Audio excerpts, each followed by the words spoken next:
Welcome to this Zentangle Quickie. My name is Heather Hartwick Gladden. I'm a certified Zentangle teacher, and today we're going to take a look at the tangle Piza by Helena. And we're going to leave it at just her first name. Link to Helena's step out on her Flickr account is there in the description section. And because I found this on tanglepatterns.com, I'm putting a link there also.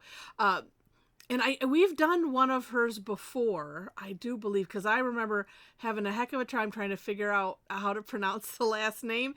And then I noticed on her Flickr that on the step out, she just signs her name Helena versus on Tangle Patterns it says Elena. I'm just explaining that so that way, in case you get confused, because you're like, no, wait a minute, it says something else here. But I'm going to go with her signature on her step out. So, all right. Let's get to it. This is a neat border pattern, but could also be used as a fill-in, and I will show you that. Okay. Well, I'll show you that. You've already seen it. It's on the front, but I'll explain. Okay, so as just a border, let's do a wiggly line because I want to. I'm in the mood for a wiggly line. And then, this doesn't matter which direction you want to go. Actually, why don't we'll do it this way. We'll start at the top. And these lines have them slightly curved.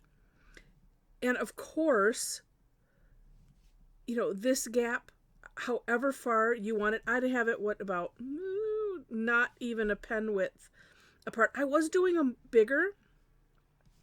Oh, and here's a tip. If you end up doing it, you're like, "Ooh, that's too big," because I've been doing it, and going under. You can easily course correct like that and just put it up above. I was doing them a little bit longer, and I didn't like the way it looked, and so I was like, you know what? No. Let's taking another look, thinking it didn't matter, and really it doesn't. But I like the look of them being tighter together. So all right, so like that. Then, and if you're wondering, I don't know why I switched, because what was handy, I'm using the Micron PN. It's very nice. I usually use the 01 because I really like it, but some days I just don't feel like worrying about that tip. This is nice because it's a plastic nib. That's what the PN stands for.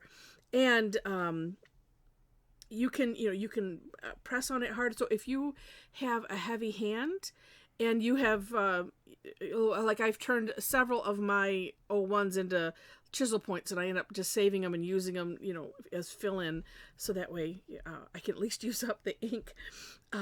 This is a great alternative, and it is a little bit thicker just in general, but if you lighten up a little bit, it'll go thinner. If you push down, it'll go thicker. It's and again, you don't have to worry about the nib. So if that gives you a headache, this is a great option. Okay. Now from here, essentially, we are auraing the section. So what I'm going to do is I'm going to start up here at the top. And I'm going from this band. Like that. So it's kind of, square-ish. I mean, rounding the corners a little bit. That is what I see, but if they end up more square, it doesn't matter. So doing one, and then I'm leaving about the same distance from the band, just if you want that frame of reference. And I'm trying to do the same from the side, so that way it's just like I kind of have this aura distance, I guess, that it seems like I like to go to. And so we'll just keep it. All right, then one more time on the inside.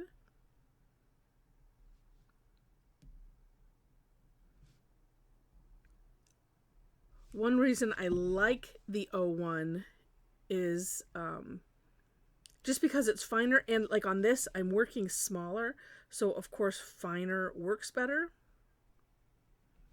But this works also.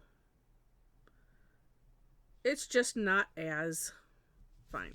And it's good. It's good to change things up every now and then. It really is. Okay, that's it. Except for some shading. So for this, the shading, I'm going to put it on the underside of the band. Because as you can see, as the pattern kind of shows, it's as if these are tucked underneath. Or sometimes I just think of it, perpendicular lines. And it depends on the tangle, but it's a fairly decent rule of thumb if you want to employ that. Because I know I that's one of the questions that I get. Just don't know where to start with the shading. Okay, I should have just done a few and then stopped, but even so what I've used the tortillon on these two, and you can see the difference. It's and there's nothing wrong with just flat, but it's just so much fun to add the shading. And I don't know, I made this kind of thin, so I want to look at it like this for a moment. Ooh, and you know what's interesting is it almost looks like it's cut out of the paper, like it's dug down type of thing. That's very interesting. One of the things that I'm thinking about, and I think I'll just do it on one side. Okay, let's do it on this side. And that's just putting graphite. A lot of times on border tangles like this, or ribbon tangle, however which way you want to call it, I like to do this because it adds some rounding. Although, you know what? If I do it on both sides, we'll see. I don't want to have the graphite remorse, so that's why I'm hesitating, because it's so narrow. It almost doesn't look like anything, does it?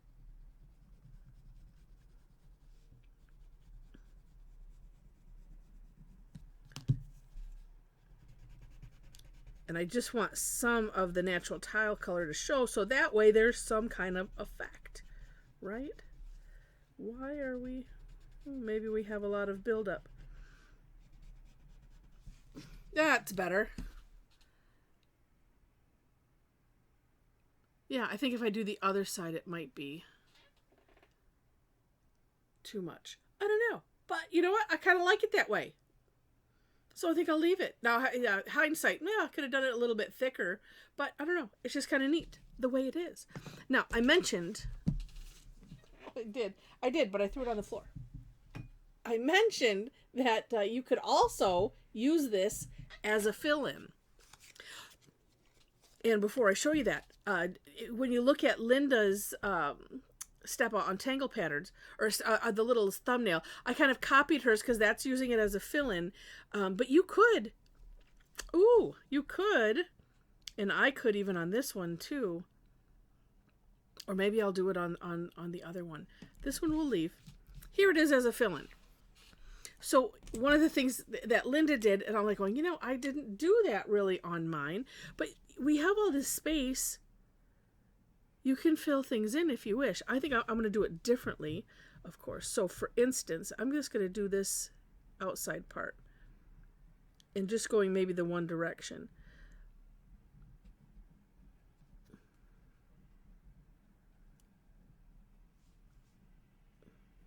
Yeah, it's one of those where I didn't look, but as I was doing it, I'm like, oh, good, I'm glad I chose to do it that way, because that one I just did got kind of narrow. And, when you fill in, it's just a great course correction. And see, that adds to it just a little bit. All right, so it's just neat how you could add it as a fill-in. Now, one of the things that I did was I just put a thick line in between. If you're looking at the Tangle Patterns little thumbnail there, she put a double line. So it's kind of like just separating one from the other with an additional line. You don't even have to do that. You could just, put another line here and continue. Up to you, of course. All right, so neat tangle. It's simple, but it has such a neat, neat dimension with adding that graphite. But you know what? It's still bugging me. Let's take one extra measure on this one. because I really want this part to show up. And if you're wondering, I'm using a colorless blender. It's normally used for colored pencils. It's by Prismacolor. I think there are others that make them. Let's use this. But it's really neat because it works on graphite. And there we go. I just want a little bit of dimension because sometimes you just get to this point where it's like, I don't want to add any more graphite. However, I would like it to show up a little bit better. And there it is with the number. It does the trick. All right. Now back to this coloring. And so again, do take a look at the For More Inspiration link, as well as you feel free to look at my step out. All of those will be in the description section.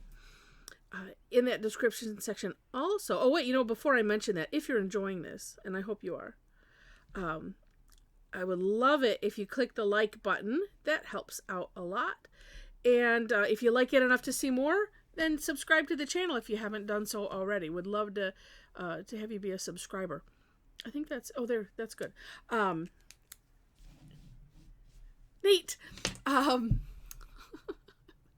Some days I'm good at losing track of what I was saying because I do things out of order, which is also not a bad thing to do.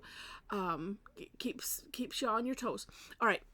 So like, share, subscribe, all of that.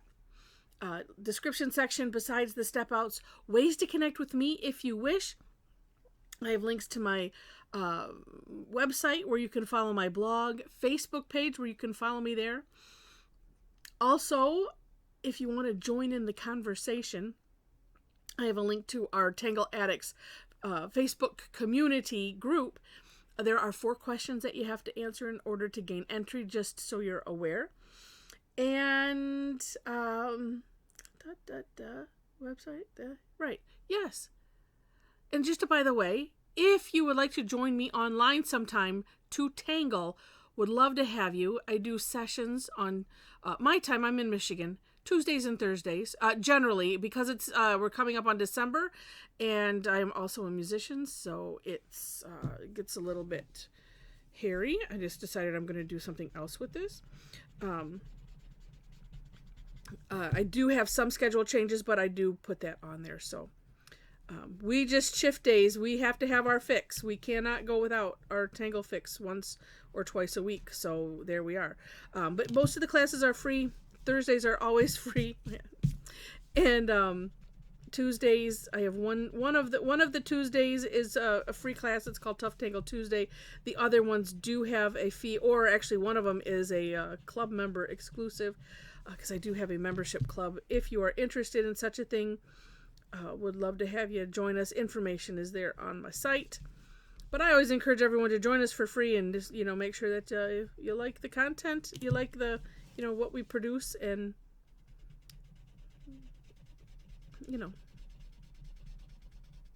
Oh, I like that look. But anyway, would love to have you join us either way. All right. So as I finish this, oh, that's so fun.